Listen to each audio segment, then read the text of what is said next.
तो आज ये मेरा बिल्कुल भी मन नहीं हो रहा है बनाने का, लेकिन क्या करूं, बनाना पड़ेगा। चैनल ग्रोथ भी करना है, कहीं ना कहीं कुछ ना कुछ तो करते रहना है। तो ठीक है, चलिए शुरू करते हैं। तो मैंने मार्क्स ऑलरेडी ड्रॉ कर लिया है मंडे के लिए। ठीक है। अब यहाँ पे एक चीज है, ये जो फ्राइडे को यहाँ पे इसने रिटर्न लिया था, और यहाँ से जो रिटर्न हुआ था सीधा मार्केट यहाँ तक गया। बहुत बड़ा लेवल पे गया था ये। तो खैर छोड़ो, वो जाने देते हैं। अभी यहाँ पे जो है मेनली अगर सही से देखा जाए तो आप एक चीज नोटिस करेंगे, लो, हाई, लो, हाई, लो, अगेन हाई। तो यहाँ पे बहुत ज्यादा चांसेस हैं ये लो होने के। इतना तो नहीं जाएगा फिर भी। ठीक है।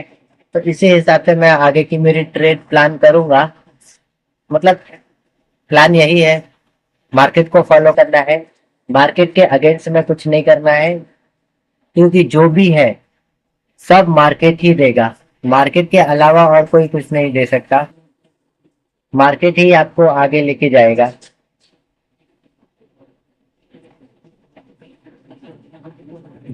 सो मार्केट फॉलो करें, मार्केट के अगेंस्ट में बिल्कुल भी ट्रेड ना करें। और ये कोई बाय और सेल रिकमेंडेशन नहीं है। मैं अपनी पर्सनल जर्नी खुद बना रहा हूँ, खुद ये चीजें कर रहा हूँ, ताकि मुझे पता चले कि हाँ मैंने क्या क्या किया है, क्या गलतियां है, क्या कुछ भी। क्योंकि अगर मैं एक सिंपल चीज कहूँ, जो एक ट्रेडर होता है वो कैसे चलता है, तो अभी जैसा ये मार्केट चल रहा है वैसे ही मेरी ट्रेडिंग जर्नी चल रही है। पहले मैं यहाँ था, यहाँ से मैं यहाँ पे आया, फिर मैं यहाँ पे गया, फिर मैं यहाँ पे आया हूँ, अगेन मैं यहाँ पे हूँ, अब मैं यहाँ पे आया हूँ। यहाँ तक अभी मैं नहीं पहुंचा हूँ, यहाँ पे जरूर हूँ मैं। तो ऐसा ही होता है कि मार्केट और ट्रेडिंग हमेशा अलग चलती है। मार्केट अप डाउन करता है, वैसे ही ट्रेडिंग की जर्नी होती है। ये चीज मुझे अब समझ में आई कि मैं हमेशा से सोच रहा था कि मैं एक बार ब्रेक ब्रेक इवन पार करूंगा तो हमेशा ऐसा मतलब हो जाएगा, लेकिन नहीं, मेरी सोच गलत थी। अब मेरी सोच में फर्क आ रहा है कि ब्रेक इवन पार होने के बाद भी ये उतार चढ़ाव हमेशा रहेंगे। तो मुझे खाली मैनेज करना है, कैपिटल को सेव रखना है, और ज्यादा से ज्यादा मुझे एक ही चीज पे ध्यान देना है, वो है ओवर ट्रेडिंग को कम करना।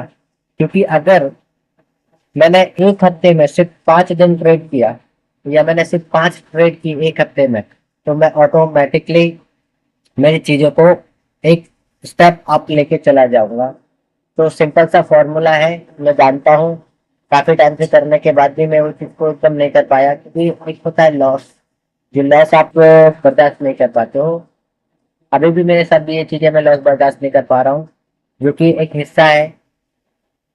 तो उस चीज को कैरी करना है, उसको सुधारने के लिए मैंने एक चीज सोच रखी है कि अगर मेरा लॉस होगा तो मेरा दिन का कितना लॉस होना चाहिए। एग्जाम्पल, अगर मैंने सोचा मेरा 1,000 रुपया दिन लॉस होना चाहिए, तो 1,000 से मैं 1,100 या 1,200 भी नहीं जाने देना चाहता।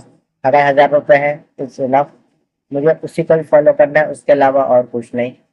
तो मैटर क्या करता है, मैटर ये करता है कि जितना हो सके अपनी चीजों को कंट्रोल करो।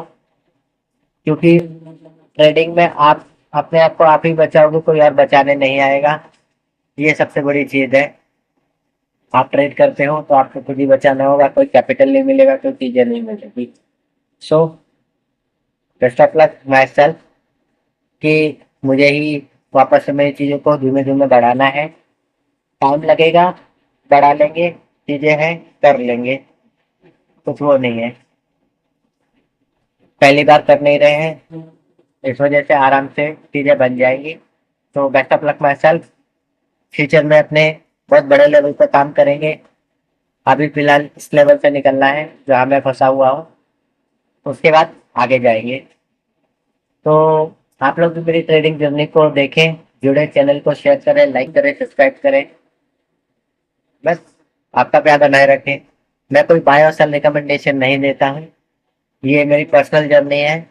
स्टॉक मार्केट में लॉस होता है, तो बी केयरफुल, अपने कैपिटल को बचाएं, और जितना हो सके